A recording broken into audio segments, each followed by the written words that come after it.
Page 1, Chapter 1, A Letter to God by G. L. Fuentes. Before you read, they say faith can move mountains. But what should we put our faith in? This is the question this story delicately poses. Lencho is a farmer who writes a letter to God when his crops are ruined, asking for 100 pesos. Does Lencho's letter reach God? Does God send him the money? Think what your answers to these questions would be and guess how the story continues before you begin to read it. Activity Number 1. One of the cheapest ways to send money to someone is through the post office. Have you ever sent or received money in this way? Here is what you have to do. As you read the instructions, discuss with your teacher in class the meanings of these words: counter, counter clerk, appropriate, acknowledgement, counterfoil, record. Consult a dictionary if necessary. Are there words corresponding to these English words in your languages? Inside the post office, go to the counter marked Money Order. Buy a money order form or MO form by paying 50 paise to the person behind the counter. Fill in the appropriate boxes in the form, preferably in block letters. Pay the counter clerk the amount of money to be sent along with the charges. Take back the MO acknowledgement counterfoil for your record. Page 2. Fill out the money order form given here using the clues that follow the form. There is a specimen form printed out on this book. It is superscribed as Department of Posts, India, Money Order. And following this, there is a space where you have to write the amount. Pay rupees so and so. And there is a quadrangular box where you have to fill in the amount of rupees in digits. Then comes the space which is meant for writing the address of the person to whom this money order is sent. It follows the word to so and his full address. Then there are certain boxes given which are to be filled in with the postal index number, that is the PIN. Then comes the date on which the money order is being sent. And then comes the space where the sender has to put his or her signature. Then there is a space for official use only, which is to be filled in by the clerk at the counter. Then he gives you back the MO acknowledgement counterfoil. And this MO acknowledgement counterfoil is the part of the entire money order form. This MO acknowledgement counterfoil denotes money order number, date on which it is sent, and the sender's name and address. Here, the counter clerk would ask you to give your name and address with full postal index number, that is the PIN. And he will also give with the seal of the post office the acknowledgement counterfoil denoting how much money he has received by way of money order as well as the commission. Date stamp would be put on the specified place,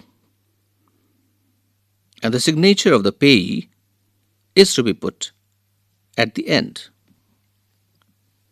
There is also a space for communication, just in case the sender of the money order wants to communicate in very few lines and words certain things which are to be communicated to the receiver of the money order. Page number 3. Think about who you will send the money to and how much. You might want to send money for a magazine subscription or to a relative or a friend. Or you may fill out the form with yourself as sender and your partner as receiver. Use a part of your pocket money and submit the form at the nearest post office to see how it's done. See how your partner enjoys getting money by post. Notice that the form has 3 parts: the money order form, the part for official use, and the acknowledgement.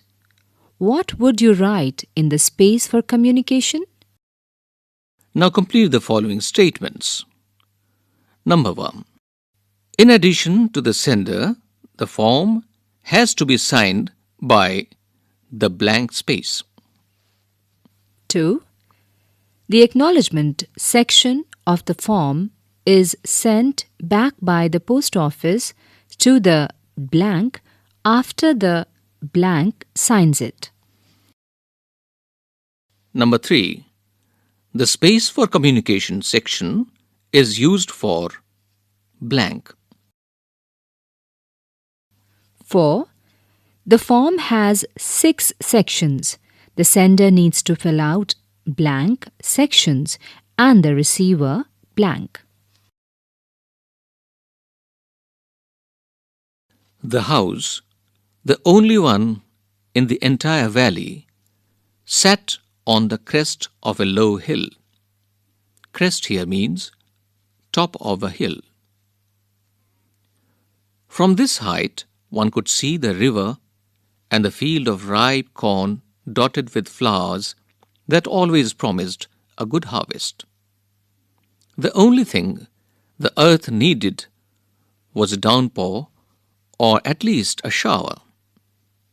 Throughout the morning, Lencho, who knew his fields intimately, had done nothing else but see the sky towards the northeast. "Now we are really going to get some water, woman." The woman who was preparing supper replied, "Yes, God willing." The older boys were working in the field, while the smaller ones were playing near the house until the woman called to them all, "Come for dinner." It was during the meal that, just as Lencho had predicted, big drops of rain began to fall. Page 4. In the northeast, huge mountains of clouds could be seen approaching. The air was fresh and sweet. The man went out for no other reason than to have the pleasure of feeling the rain on his body. And when he returned, he exclaimed, "These aren't raindrops falling from the sky. They are new coins. The big drops are 10-cent pieces and the little ones are 5s. With a satisfied expression, he regarded the field of ripe corn with its flowers draped in a curtain of rain. Draped here means covered with cloth. But suddenly, a strong wind began to blow, and along with the rain, very large hailstones began to fall. These truly did resemble new silver coins. The boys, exposing themselves to the rain, ran out to collect the frozen pearls. "It's really getting bad now. exclaimed the man. "I hope it passes quickly." It did not pass quickly. For an hour, the hail rained on the house, the garden, the hillside, the cornfield, on the whole valley. The field was white as if covered with salt. Not a leaf remained on the trees. The corn was totally destroyed. The flowers were gone from the plants. Lencho's soul was filled with sadness. When the storm had passed, he stood in the middle of the field and said to his sons, "A plague of locusts would have left more than this. The hail has left nothing. This year we will have no corn." Here locusts means insects which fly in big swarms or groups and destroy crops. So I'll read out the sentence once again. When the storm had passed, he stood in the middle of the field and said to his sons, "A plague of locusts would have left more than this. The hail has left nothing. This year we will have no corn." Page 5. That night was a sorrowful one. All our work for nothing. There is no one who can help us. We will all go hungry this year. Now, oral comprehension check. Number 1.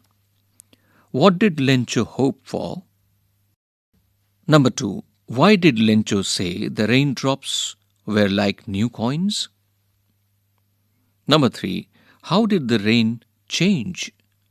What happened to Lencho's fields? Number 4. What were Lencho's feelings when the hail stopped? Now again the lesson. But in the hearts of all who lived in that solitary house in the middle of the valley, there was a single hope: help from God. Don't be so upset, even though this seems like a total loss. Remember, no one dies of hunger. That's what they say. No one dies of hunger. All through the night, Lencho thought only of his one hope, the help of God, whose eyes, as he had been instructed, see everything, even what is deep in one's conscience. Lencho was an ox of a man, working like an animal in the fields, but still he knew how to write. Here conscience means an inner sense of right and wrong.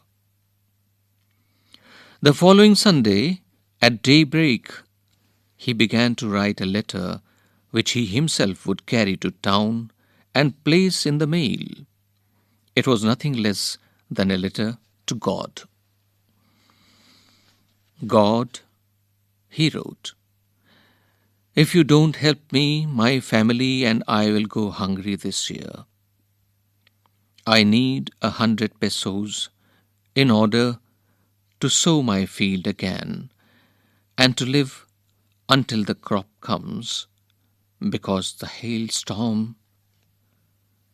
Here, peso means currency of several Latin American countries. He wrote to God on the envelope, put the letter inside, and still troubled, went to town. At the post office, he placed a stamp on the letter and dropped it into the mailbox.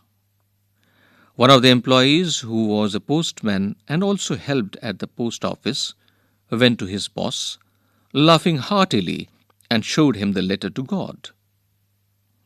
Never in his career as a postman had he known that address.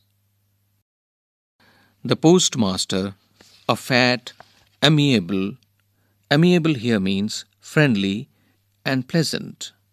The postmaster, a fat, amiable fellow, also broke out laughing. Page 6. But almost immediately he turned serious and tapping the letter on his desk, commented, "What faith! I wish I had the faith of the man who wrote this letter." Starting up a correspondence with God.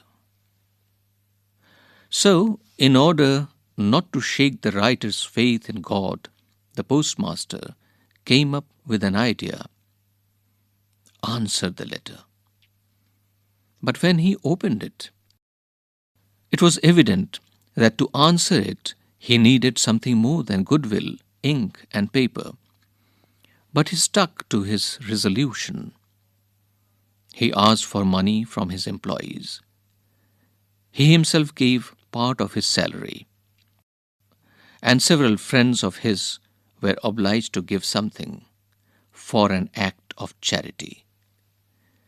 It was impossible for him to gather together the 100 pesos, so he was able to send the farmer only a little more than half. He put the money in an envelope addressed to Lencho, and with it a letter containing only a single word as a signature: God. Now, oral comprehension check. Number 1. Who or what did Lencho have faith in? What did he do? Number 2. Who read the letter? Number 3. What did the postmaster do then? Now further the lesson. The following Sunday, Lencho came a bit earlier than usual to ask if there was a letter for him. It was the postman himself who handed the letter to him, while the postmaster, experiencing the contentment of a man who has performed a good deed, looked on from his office. Here contentment means satisfaction. Lencho showed not the slightest surprise on seeing the money. Such was his confidence. But he became angry when he counted the money. God could not have made a mistake, nor could he have denied Lencho what he had requested. Immediately, Lencho went up to the window to ask for paper and ink. On the public writing table, he started to write, with much wrinkling on his brow, caused by the effort he had to make to express his ideas. When he finished, he went to the window to buy a stamp, which he licked and then affixed to the envelope with a blow of his fist. Page 7. The moment the letter fell into the mailbox, the postmaster went to open it. It said, God, of the money that I asked for, only 70 pesos reached to me. Send me the rest, since I need it very much. But don't send it to me through the mail, because the post office employees are a bunch of crooks. Lencho. Now the oral comprehension check.